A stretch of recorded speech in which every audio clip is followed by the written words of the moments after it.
내가 믿고 또 의지함이 내 모든 형편 잘 아는 주님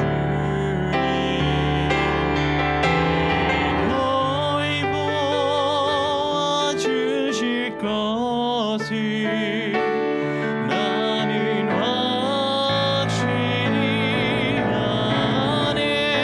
한 번 더 고백합니다.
기억하면서 우리 평생에 주님을 찬양한다고 우리 같이 함께 고백하겠습니다. 내 평생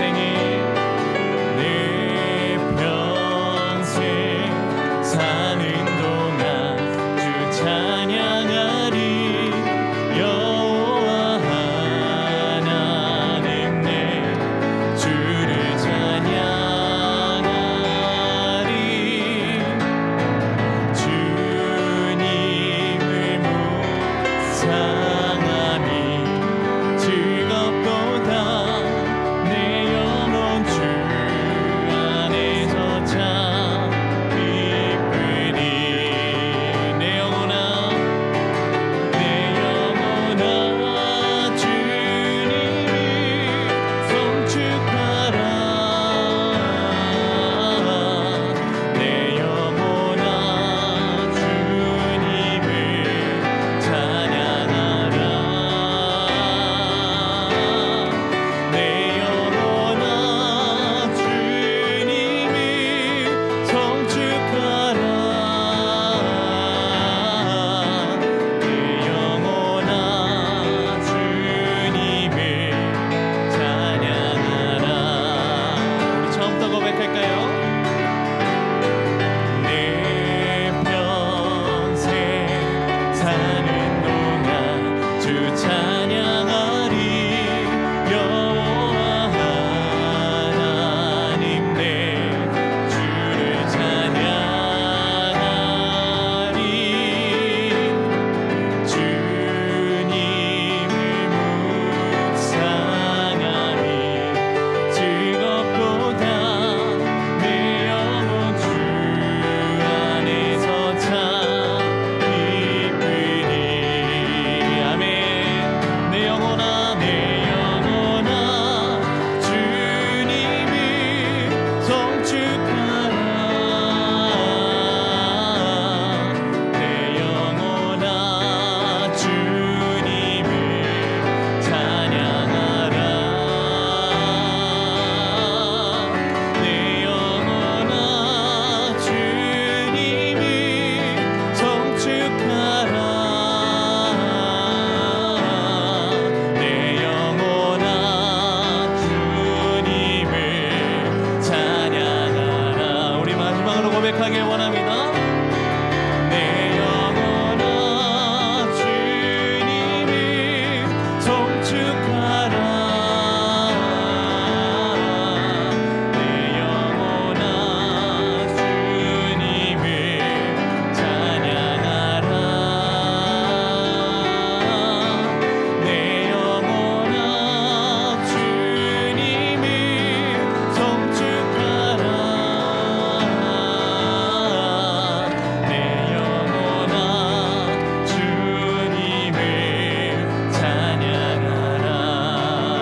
내 영혼아 주님을 찬양하라. 네, 우리 잠깐 기도하기를 소원합니다. 하나님 사도행전을 통해서 또 하나님의 은혜를 나누고 있습니다. 여러분, 여러분의 삶을 만약에 한 편의 영화로 만든다면 여러분의 삶의 주인공은 누굽니까? 주인공이 누굴까요? 사도행전을 통해서 우리가 살펴보고 있는데 사도행전의 그 초대교회 그 역사들을 한 편의 멋진 영화로 만든다면 주인공은 누굴까요? 우리가 흔히 주인공 생각하면 베드로가 될 수 있고요. 또 요한도 될 수 있고 오늘 본문에 나온 빌립도 될 수 있고 또 바울도 될 수 있습니다. 그런데 초대교회의 역사가 기록된 이 사도행전의 주인공은 성령님이십니다. 여러분, 사도행전을 또 다른 말로 성령행전이다 이렇게 이야기를 합니다. 그래서 초대교회 사도들이 초대교회를 통해서 놀라운 역사들을 이루어 갔는데 그 모든 역사의 한가운데 누가 계셔요? 성령님이 계셔요. 바라기는 여러분의 삶도 한편의 영화로 만든다면 성령님이 주인공 되는, 예수님이 주인공 되는 그런 삶의 영화를 찍는 저와 여러분 되기를 축복합니다. 이 빌립이 이제 복음을 전하는데 지난 시간에는 어디서 복음 전하는 걸 나눴냐면 사마리아 지역에 가서 복음 전하는 것을 나누었습니다. 초대교회가 예루살렘을 중심으로 이렇게 모여 있어요. 성령을 받았음에도 불구하고 모여 있는 게 너무 좋고 그 안에 은혜가 크니까 이렇게 모여서 계속 있습니다. 아마 언제까지 있었을지 모르겠어요. 그런데 초대교회 성도들이 예루살렘에 이렇게 모여 있다가 핍박이 일어납니다. 큰 핍박이 일어나서 스데반의 순교가 있고 스데반의 순교 이후에 그 모든 성도들이 흩어지기 시작합니다. 특별히 처음에는 스데반을 중심으로 헬라파 유대인들이 핍박을 크게 받았습니다. 왜냐하면 이 예루살렘에 있는 유대인들도 12사도는 차마 못 건드렸어요. 예수님의 제자들은 함부로 못 건드렸어요. 왜냐하면 이스라엘 사람들이 너무너무 좋아했거든요. 그런데 이 7집사를 비롯해 헬라파 유대인들은 조금 상황이 달랐습니다. 이 유대인들의 생각에 외국에 가서 살다가 돈 많이 벌어서 온 사람이기 때문에 조금 이 유대 민족은 이 민족적 그런 성향이 강해서 그 부분에 대해서 조금 좋지 않은 시각이 있었던 것 같습니다. 그래서 헬라파 유대인들이 먼저 핍박을 받아서 스데반이 순교하고 이제 빌립은 그 예루살렘을 떠나서 복음을 전하기 먼 곳으로 가서 복음을 전하기 시작합니다. 그 빌립이 처음 간 곳이 어디입니까? 사마리아. 사마리아 땅 역시도 유대인의 정식 혈통이라기보다는 그 북쪽 이스라엘이 BC 722년에 아수르에게 멸망당한 후에 아수르 나라의 혼혈 정책에 의해서 다른 민족과 좀 어떻게 보면 좀 섞이게 됐고 그 가운데 예수님 시대에 사마리아 사람 하면 혼혈 좀 멸시받고 무시받는 사람들이었습니다. 빌립이 바로 그곳에 가서 복음을 전하고 그 사마리아 성의 큰 기쁨에 놀라운 일들이 그 가운데 일어나게 됩니다.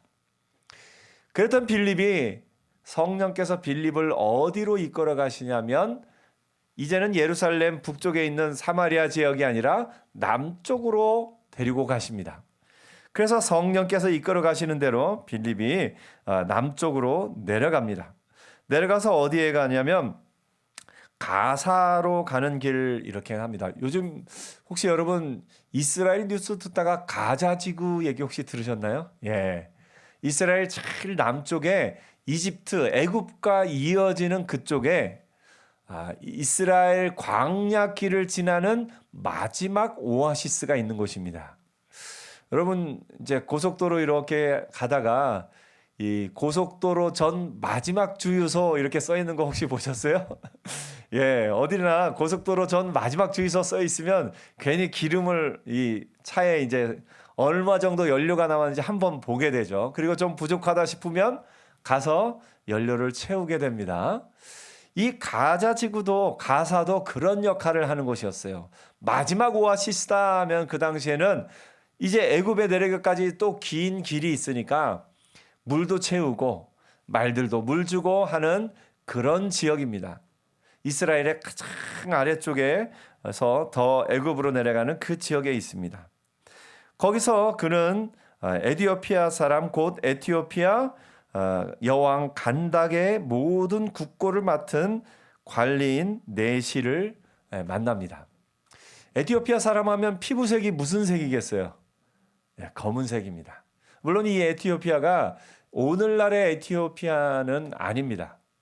오늘날의 에티오피아는 이제 애굽 이집트가 있고 수단이 있고 그 아래 에티오피아가 있죠.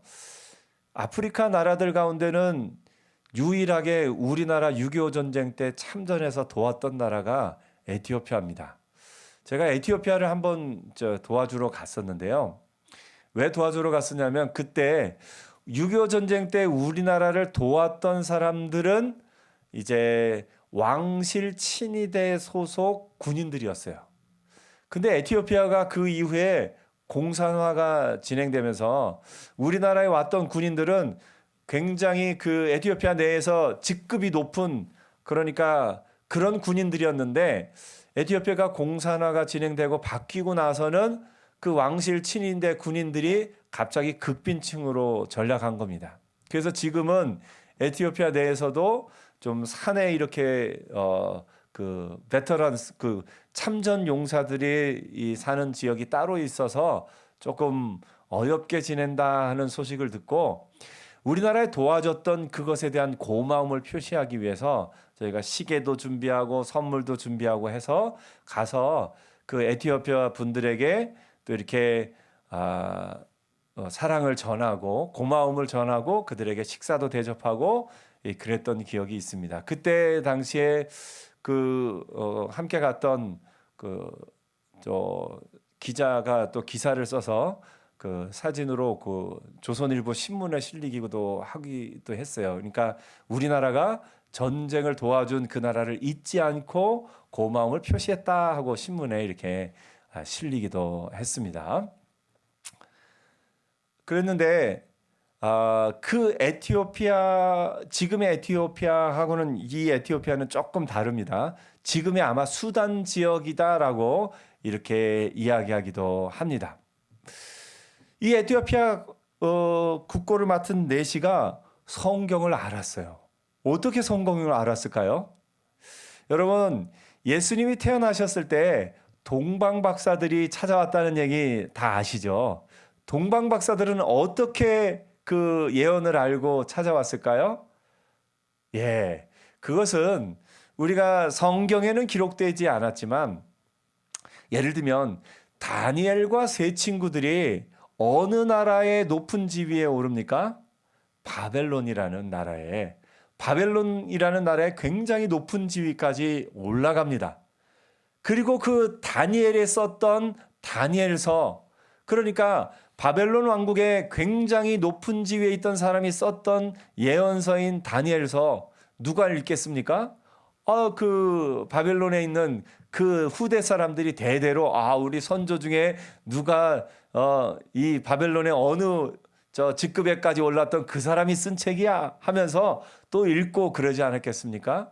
이런 여러 가지 상황들로 이 이스라엘의 다니엘의 예언과 또 이런 예언들이 이사야의 예언들이 이스라엘에만 있는 것이 아니라 또 많은 사람들이 읽고 있었음을 우리가 생각해 볼 수 있습니다. 또 하나는 디아스포라 유대인들이라고 이 이스라엘 사람들인데 이스라엘 사람들이 사방에 흩어져 살던 사람들이 있습니다. 그 사람들을 통해서 또 구약 성경의 이런 예언서와 이런 것들이 전해졌음을 우리가 생각해 볼 수 있습니다.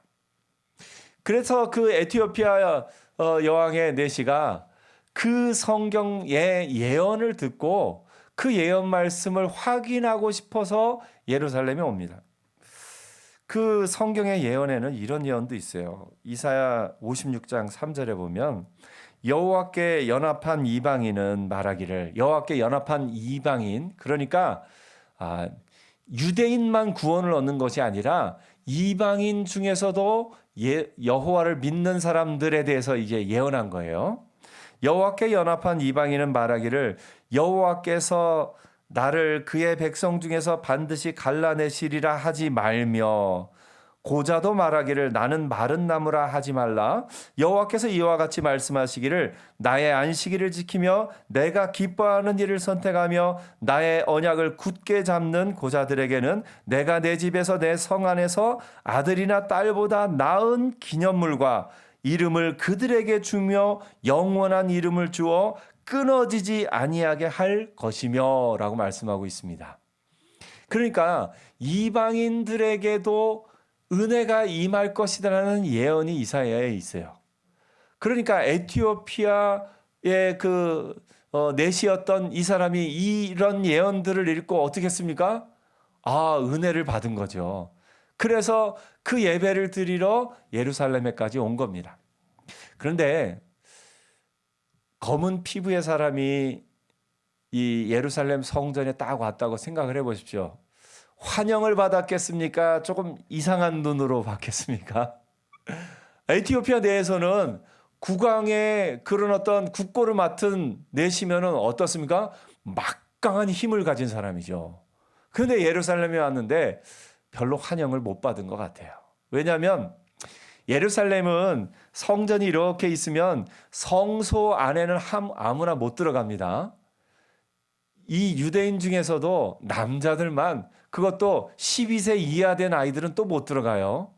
그래서 어른 남성들만 들어갈 수 있던 곳이기 때문에 외국인들은 이제 유대교로 개종을 했어도 외국인들은 이방인들이라 불리는 바깥에서 그 안으로 더 못 들어가는 것을 보게 됩니다. 그러니까 이 에티오피아의 내시가 예언의 말씀을 듣고 그 하나님을 예배하러 왔는데 막상 요건 저의 생각입니다. 성경에는 정확하게 기록되어 있지는 않아요. 그런데 환영받지는 못했을 겁니다. 우리나라도 조금 그런 부분이 있어요. 여러분, 우리나라에서 이제 일하고 있는 동남아시아에서 온 분들, 제가 이제 막상 만나서 얘기해 보면 동남아에서 우리나라까지 온 분들은 실제로는 대학 교수님이었던 분도 있고 학교 선생님이었던 분도 있고 대학원을 졸업한 분들도 있어요. 그런데 우리가 보기에는 막상 어떻게 보입니까? 그냥 공장에서 일하는 근로자. 그러면 그분들은 마음에는 어떻겠어요? 내가 그래도 우리나라에서는 조금 이렇게 지식층인데 그냥 돈 벌러 여기 왔으니까 이런 어떤 것을 느낀다고 좀 마음이 그럴 수 있지 않겠습니까? 에티오피아 내시였던 이 사람은 아마 그거보다 조금 더 심하게 마음이 좀 힘들었을 수도 있을 것 같아요.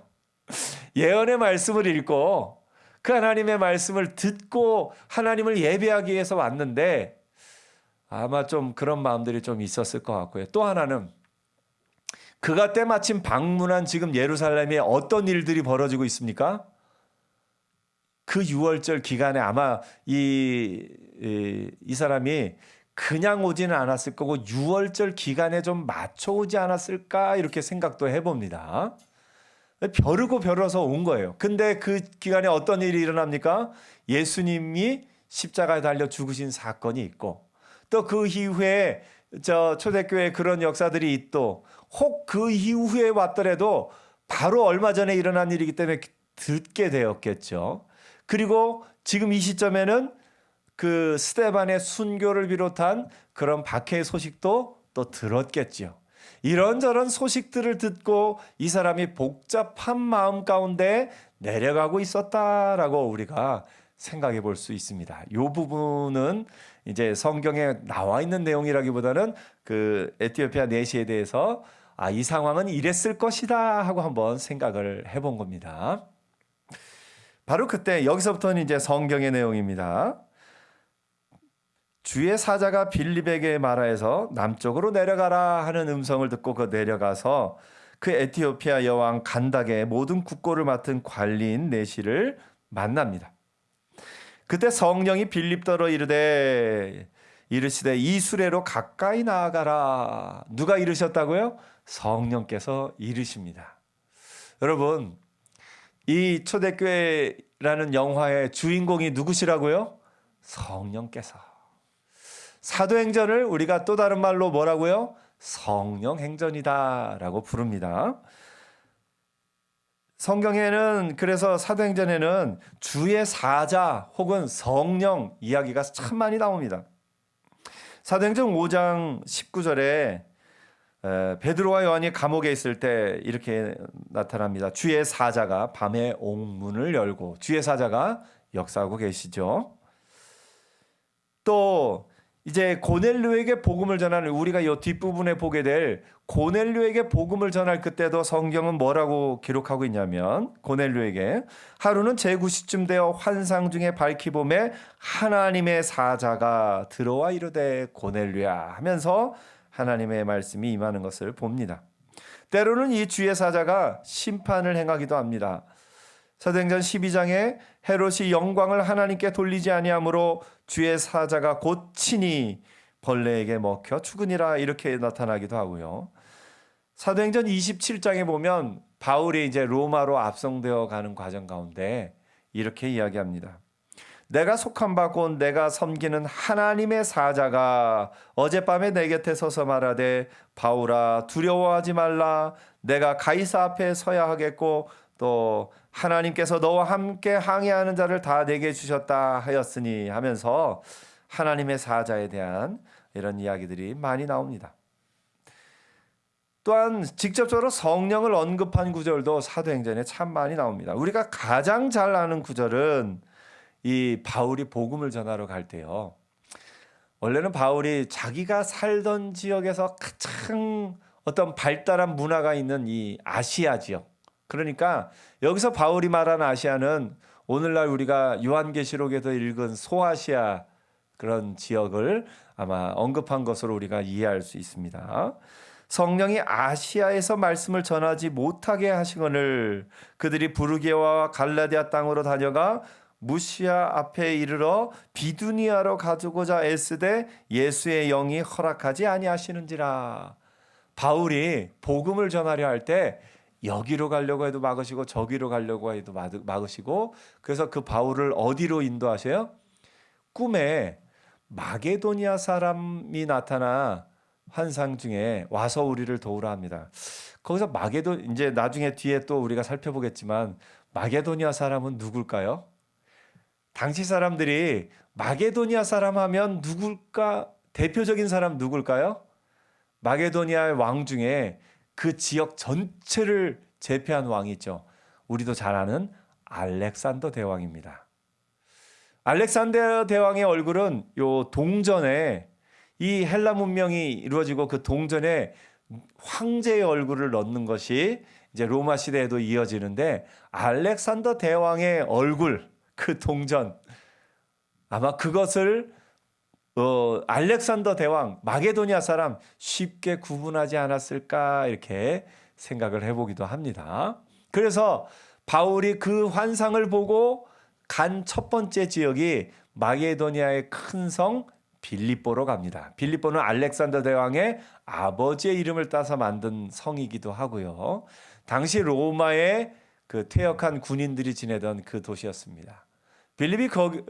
바울이 그곳에 가서 빌립보에 가서 자주장사 루디아와 또 감옥을 지키던 간수에게도 복음을 전하면서 이방인에게 복음이 전해지는 놀라운 역사가 거기서부터 본격적으로 시작하게 된 것을 봅니다. 그래서 바울이 유대인이 아니라 이방인의 사도로서 아주 큰 역할을 한 그 바울의 첫 사역이 성령께서 이끌어 가셔서 마게도니아의 큰 성 빌립보에서 시작된 것을 우리가 이제 성경을 통해서 볼 수 있습니다. 오늘 빌립도 마찬가지입니다. 빌립을 이끌어 가신 분이 누구세요? 성령께서 이끌어 가셔서 이 놀라운 역사가 이루어지고 있는 것을 봅니다. 빌립이 달려가서 그가 이사야 선지자의 글을 읽는 걸 보고 내가 이 읽는 걸 깨닫느냐 했더니 빌립이 내시가 말합니다. 지도해 주는 사람이 없으니 어찌 깨달을 수 있으랴. 하나님의 말씀은요. 가르쳐 주는 사람이 있어야 깨달을 수 있습니다. 가르쳐 주는 사람이 있어야. 우리나라에 처음 복음이 들어왔을 때요. 성경을 이렇게 전해주는 권서인 매서인을 통해서 복음이 전해집니다.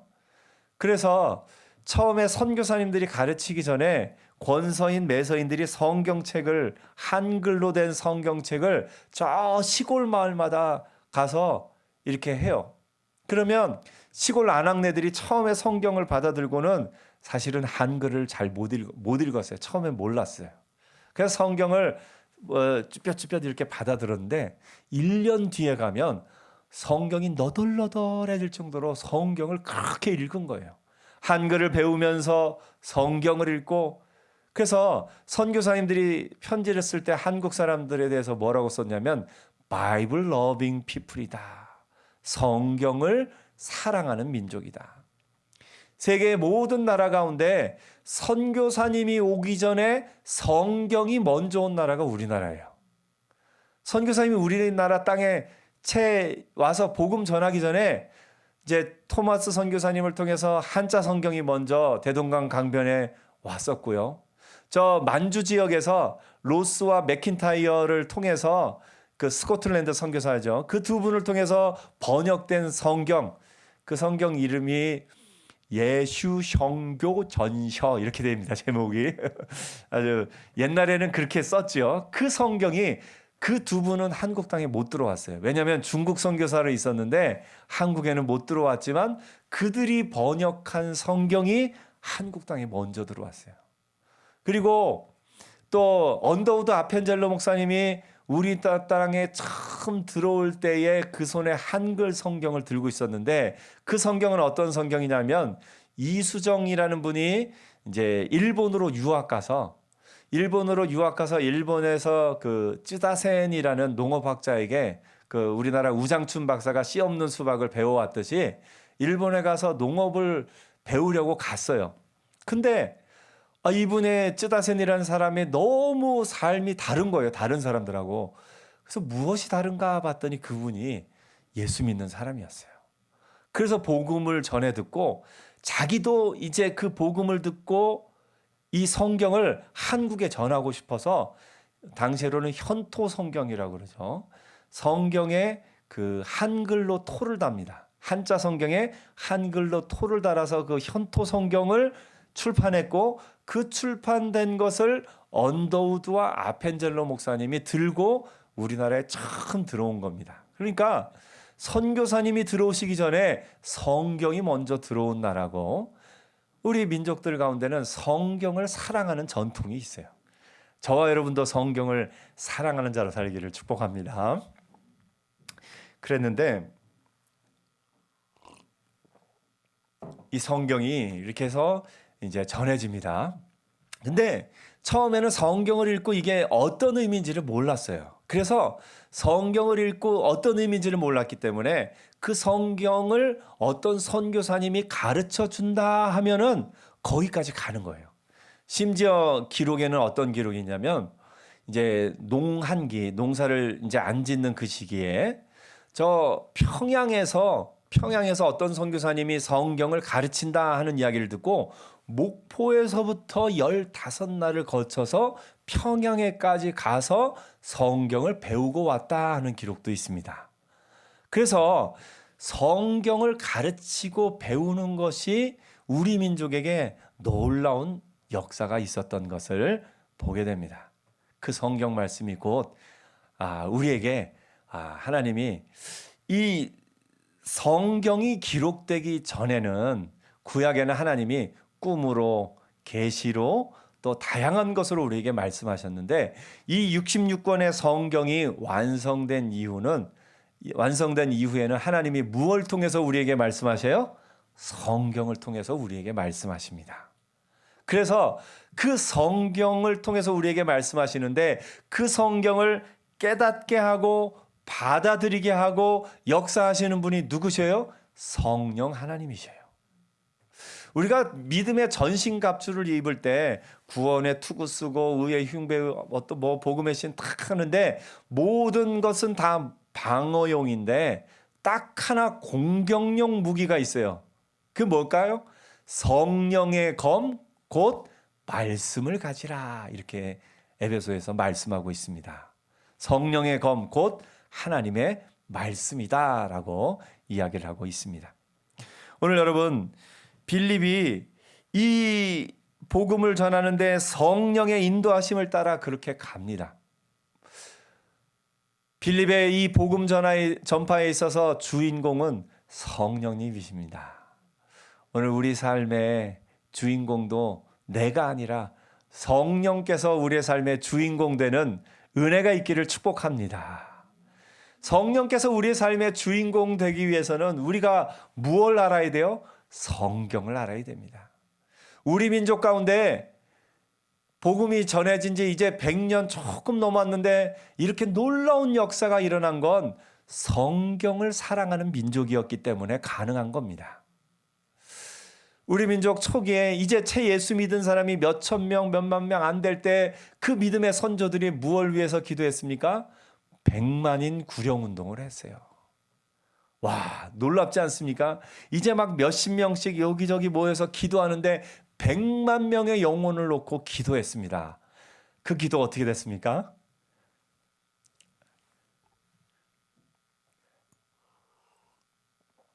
이루어졌죠. 그러니까 우리가 성경을 사랑하는 사람으로 사는 은혜가 있기를 축복합니다. 저와 여러분이 성경을 사랑하고 성경의 은혜 안에서 말씀에 붙잡혀서 살아간다면 우리의 삶의 주인공이 성령님이 되시는 은혜가 있을 줄 믿습니다. 참 초대교회의 이런 역사들을 보면 저는 참 감동이 돼요, 마음에. 그래서 우리 믿음의 선조들의 그 신앙을 우리가 좀 본받는 은혜가 있었으면 좋겠습니다. 우리가 빌립의 역사에 있어서 빌립이 하나님의 말씀에 온전히 붙잡힌 자로 성령이 이끄시는 대로 가서 복음을 전했고 성령이 그 빌립의 모든 삶의 주인공이 되셨듯이 오늘 저와 여러분의 한 주간의 삶에 성령이 주인공 되는 은혜 있기를 축복합니다. 그래서 성령께서 나에게 무엇을 원하시는가? 하나님의 말씀을 묵상하면서 하나님이 이 말씀을 통해서 나에게 무엇을 하기를 원하시는가? 하나님이 말씀을 통해 사랑하라 하시면 예, 사랑하겠습니다. 하나님이 말씀을 통해 감사하라 하시면 예, 감사하겠습니다. 그래서 하나님의 말씀이 우리에게 인도하시는 대로, 말씀이 우리에게 가르쳐 주시는 대로 성령의 이끌리심을 받는 저와 여러분 되기를 축복합니다. 그래서 여러분 인생의 주인공이 누구셔요? 성령님. 보통 세상의 사람들은 내가 내 인생의 주인공이야, 내가 내 이름을 드러낼 거야 하고 자기 인생의 주인공으로 살아가지만 믿음의 사람들은 내 인생의 주인공은 내가 아니라 성령님이 주인공 되시고 예수 그리스도가 내 인생의 주인공 되신 그런 인생을 사는 것, 그것이 믿음의 사람의 삶의 모습인 것을 봅니다. 그래서 이번 한 주간 성령께서 여러분에게 원하시는 대로 하나님의 말씀을 묵상하며 그 말씀에 하나님이 말씀해 주시는 대로 순종하며 사는 복된 한 주간 되기를 축복합니다. 기도하겠습니다.